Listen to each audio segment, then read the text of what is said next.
who has had such great days racing right here with a little short wheelbase Alden car back in the early days. DJ Cox and the family getting set to go. And they fought this car here during the course of the weekend. The Dixie construction team got to work with a brand new engine combination. It's the big bore engine that so many more of the teams are using nowadays, and they've actually had it in there now for just 2 weeks. The Maple Grove points race last weekend and this weekend. He said, we were at a certain level before. We could not advance. We could not move past that and be competitive. So we've really stepped up here this weekend. Dan Roman coming out of Connecticut. You can see who he beat in round number 1 with a 560. Competitive numbers. DJ Cox got down on a single and struggled. 13:35 coming in, but they get another opportunity. Yeah, and they learned something then. You can learn as much from a bad run as you can a good run. Dan Roman over there on the far line, one of many drivers in this class that have run CBs. That's drag racing announcer talk for career best. They have Steve Federlin helping out with him here this weekend. And boy, they've just done a great job with that race car, knocking on the 50s. And that's what you got to be if you want to be competitive with the Manzos, the Vinnies, and the Furrows of this class here at Old Bridge Township Raceway Park. Winner here will take on Frank Manzo. That's a joy.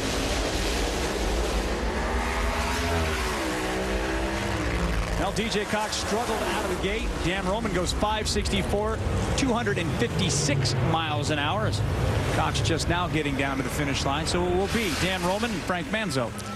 Now, they should not be awed going into the next round. We'll take a look at DJ's car. And those tires did make one full revolution before they spun. And I asked them, I said, you've had a couple of tough rounds here. Are you going to stay with this combination? They said, we really have to do it. If you want to compete at this level, you can't continue to run the kind of ETs that we were. It's another good family operation there. Nasty tire shake. And then realize at this point, let's not get in over our head, drive it over the center line.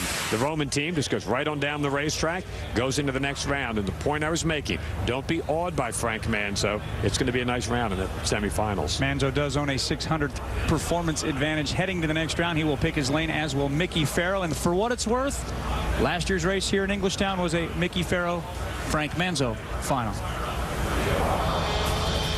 Well, we're going to come back. It'll be tough. Alcohol dragster. Let's go ultra mode. Take a look at some video of John Fink doing a burnout. Those Goodyears standing tall. That's still like the coolest shot in the world. I love that shot. Pay those technical guys big bucks.